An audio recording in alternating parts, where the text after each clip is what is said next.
কিংশুককে মারতে গিয়ে রেশমির গায়ে গুলি করে ফেললো তেজ। হ্যাঁ বন্ধুরা, এমনটাই দেখা যাবে। তাই সম্পূর্ণ জানতে ভিডিওটিতে লাইক দিয়ে চ্যানেলটি সাবস্ক্রাইব করে দেখতে থাকুন।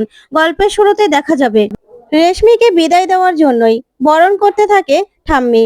তখন সবাই সবাই খুব কষ্ট পেতে থাকে। তারপরে ঠাম্মি বরণ শেষ করেই রেশমিকে বলে, দিদি ভাই, আমি তোমার জন্য কিচ্ছু করতে পারলাম না, তোমার কষ্ট দূর করতে পারলাম না। আমি ব্যর্থ হয়ে গেছি দিদি ভাই। তুমি যাকে ভালোবাসলে তার সঙ্গে তোমাকে আমি মিলিয়ে দিতে পারলাম না।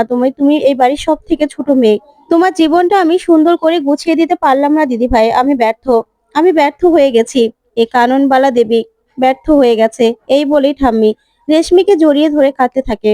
তখন রেশমিও কাঁদতে থাকে। তারপরে দেখা যাবে সুধা কিংশুককে বলে, শুনুন, রেশমিকে আপনার সঙ্গে বিয়ে হওয়া থেকে আমি আটকাতে পারিনি। একটা জানোয়ারের হাতে বাধ্য হয়ে আমাদের তুলে দিতে হচ্ছে। কিন্তু আমাদের খুব আদরের হলো রেশমি। তাই রেশমির যদি কোনো রকম কোনো ক্ষতি হয় না, আমি কিন্তু আপনাকে ছাড়বো না। তখন তরিতা আর ঝিনুক বলে, রেশমি যদি কোনোভাবে কষ্ট পায় তাহলে আপনাকে তার থেকে 14 গুণ কষ্ট আমরা ফিরিয়ে দেব। আপনি সেটা মনে রাখবেন। রেশমিকে কোনোদিনও কষ্ট দেওয়ার কথা ভাববেনও না। তখনই ইমন বলে, আপনি রেশমির সঙ্গে যেরকম করবেন না, ঠিক তার থেকে দ্বিগুণ দ্বিগুণ খারাপ আমরা করব। এটা সবসময় মনে রাখবেন। তখন সমুদ্র বলে, রেশমির সঙ্গে কোনো খারাপ করার চেষ্টাও করবেন না। তখন সুধা বলে, আপনাকে আমি সাবধান করে দিলাম।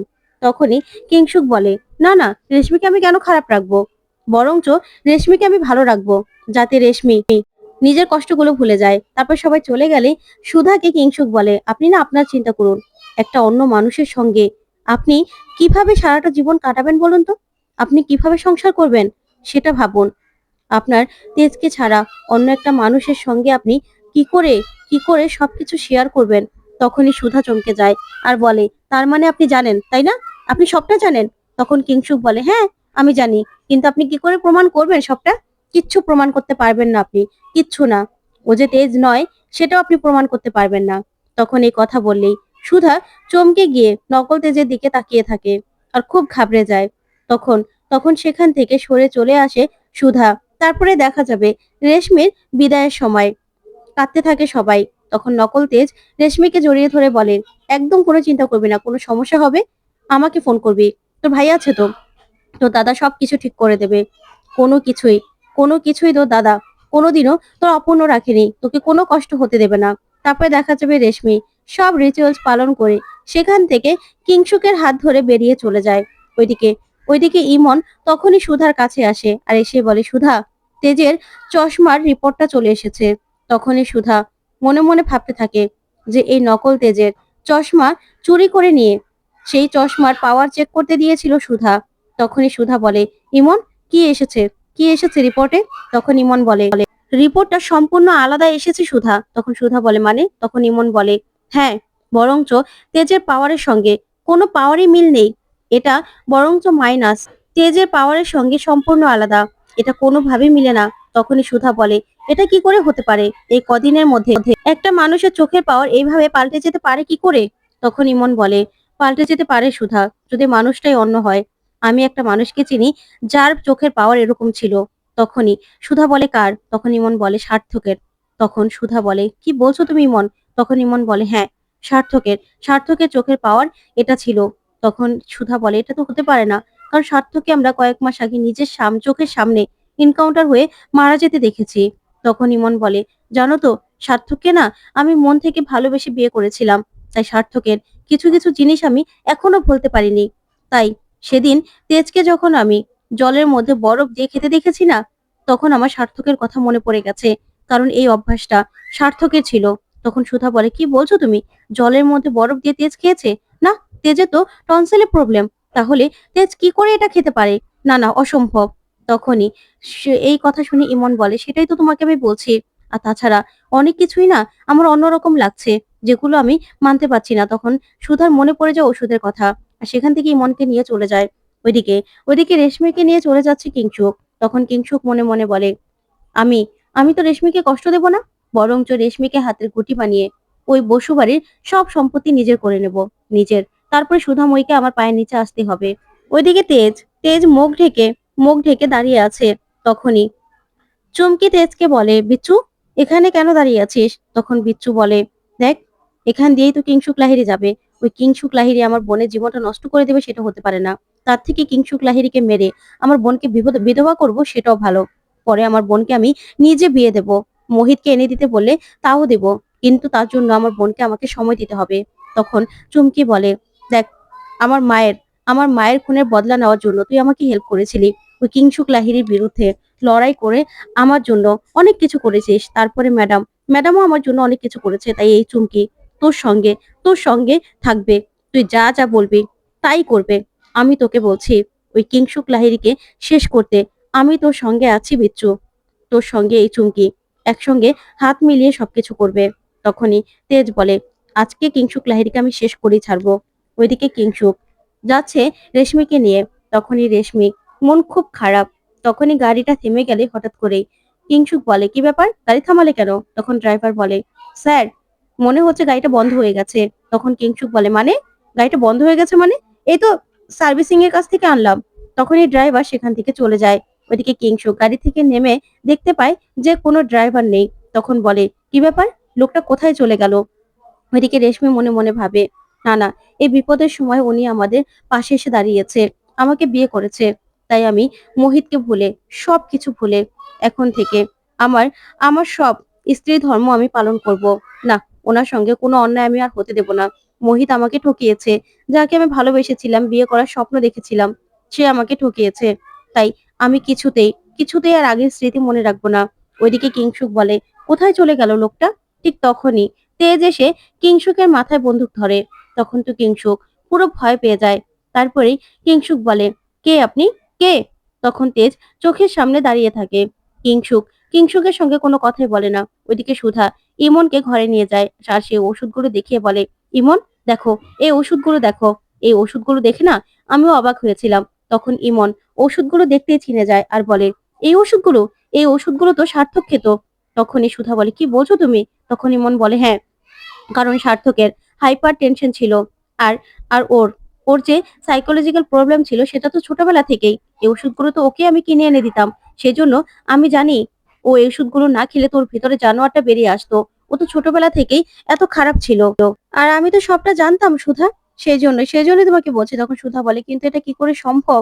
আমি তো কোনো কিছু মেলাতে পারছি না। তখন ইমন বলে, সেটাই তো, আমিও তো কোনো কিছু মেলাতে পারছি না। কারণ এখানে যে এসেছে সে তো সম্পূর্ণ তেজের মতো স্বভাব, তারপরে হাইটেও তো তেজের থেকে অনেকটা লম্বা। কিন্তু আমি না সবকিছু কেমন যেন গন্ডগোল হয়ে যাচ্ছে। কিন্তু কিছুতেই কিছু মেলাতে পারছি না। তখন সুধা বলে, আমিও তো বুঝতে পারছি না কিছু। সেই জন্যই তো তোমাকে বলছি। তখন ইমন বলে, দেখো সুধা, আমি না বুঝতে পারছি না কি থেকে কি হবে। তখন সুধা বলে, আমাদেরও আমাদেরও আরো সতর্ক হতে হবে, আরো প্রমাণ জোগাড় করতে হবে। ঠিক তখনই সেখানে নকল তেজ চলে আসে আর এসে বলে, কি সুধা, কি প্রমাণ জোগাড় করতে হবে? তখন ইমন আর সুধা নকল তেজকে দেখেই চমকে যায়। তখন ইমন ভয় পেয়ে যায়। ওইদিকে দেখা যাবে তেজ কিংশুকে সামনে আসে আর বলে, আজকে তোকে আমি শেষ করে দেব। তুই তুই আমার আমার বোনের জীবন নষ্ট করবি? এই বলে কিংশুকের মাথায় ঘুষি দেয় তেজ। তখনই দেখা যাবে রেশমি বেরিয়ে আসলেই চুমকি এসে রেশমিকে ধরে আর বলে, রেশমি, তুমি আমার সঙ্গে চলো, আমার সঙ্গে চলো। তখন রেশমি বলে, না, আমি তোমার সঙ্গে কোথায় যাব?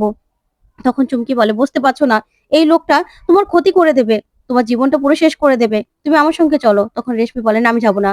ওইদিকে তেজ বলে, তুই কি ভেবেছিলি তুই আমার বোনকে বিয়ে করে তুই সুধার উপর প্রতিশোধ নিবি? তুই ওই বসুবাড়ি নিজের নিজের করে নিবি? না, সেটা কিছুতেই হতে পারে না, কিছুতেই না। তখনই কিংশুক বলে, কে তুমি? তেজ? তখনই তেজ বলে, হ্যাঁ, আমি আসল তেজ।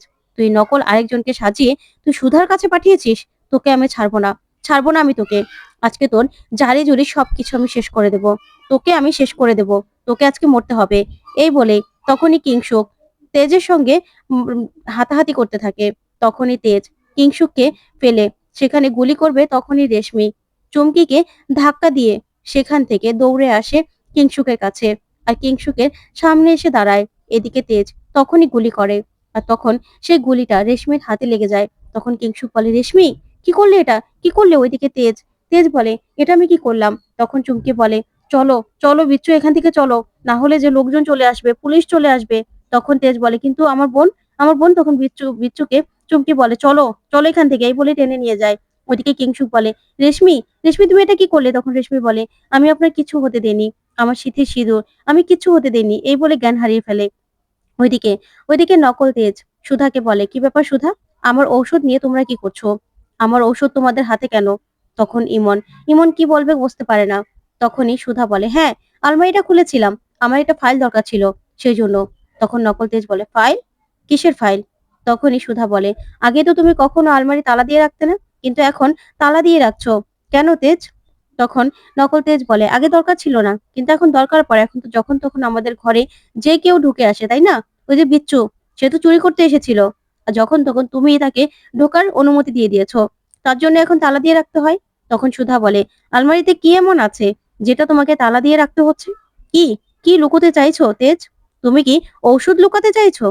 তখনই ইমন বলে, আচ্ছা তেজ, তুমি তো এত অসুস্থ কখনোই ছিলে না, এত ওষুধ তো কোনোদিনও খেতে না। তখন নকল তেজ বলে, শোনো, আমি না অনেক মাস অসুস্থ হয়েছিলাম, অ্যাক্সিডেন্ট হয়েছিল আমার, তখনই ডক্টর দেখিয়েছিলাম। তখন আমার প্রবলেম গুলোর জন্য ডক্টর এই ওষুধগুলো আমাকে সাজেস্ট করেছিল, ডক্টর এই ওষুধগুলো আমাকে সবসময় খেতে বলেছিল, সেই জন্যই আমি ওষুধগুলো খাচ্ছি। তারপর ইমনের হাত থেকে ওষুধগুলো নিয়ে রেখে একটা রিপোর্ট বের করে আর বলে, নাও সুধা, দেখে নাও, এই যে ডক্টর আমাকে দিয়েছিল তখন প্রেসক্রিপশনটা। সুধা ইমনকে দেখায়, তখন ইমন আর সুধা দেখেই ইমন বলে, আচ্ছা সুধা, কয়েক মাস আগের রিপোর্ট, তার মানে কি আমাদের কিছু ভুল হচ্ছে? তখন সুধা ভালো করে রিপোর্টটা দেখে আর কিংসুকের কথাগুলো মনে করতে থাকে আর মনে মনে বলে, তার মানে সব আটঘাট বেঁধেই তারপরে এসেছে, তাই তো? তখনই তখনই আবারও রিপোর্টটা সুধার হাত থেকে টেনে নিয়ে নেয় নকল তেজ। তারপরে রেখে দিয়ে ইমনকে বলে, ইমন, আমি আমার ওয়াইফের সঙ্গে পার্সোনাল কথা বলবো, পার্সোনাল, বোঝো তো? তখন ইমন মনে মনে বলে, কি ব্যাপার, সার্থকের সেন্টের ঘ্রাণটা আমি কেন পাচ্ছি বারবার? তারপর ইমন সেখান থেকে চলে যায়। তারপর দেখা যাবে নকল তেজ সুধাকে বলে, সুধা, এতদিন আমি অনেক সহ্য করেছি, এবার থেকে আমি আর সহ্য করব না, এখন থেকে আমি যা বলবো তোমাকে তাই শুনতে হবে। তুমি না এই বাড়ি থেকে এক পাও নড়বে না, তুমি এই বাড়ি থেকে আর কোথাও যাবে না। তখন তো সুধা এই কথা শুনে চমকে যায়। তখন নকল তেজ বলে, হ্যাঁ, তোমার স্ত্রী হওয়ার যা যা কর্তব্য সবকিছু তুমি পূরণ করবে, পালন করবে, আর তুমি একমাত্র আমার কথা শুনবে, আমি যা যা বলবো তোমাকে তাই তাই শুনতে হবে, তুমি না আর কোনো দিকে মন দেবে না। ঠিক তখনই ঝিনুক আসে আর সে বলে, দিদি, রেশমি। তখন সুধা বলে, রেশমি কি হয়েছে? তো বন্ধুরা, কেমন লাগলো আজকের আপডেট, কমেন্ট করে জানাতে ভুলবে না। ধন্যবাদ।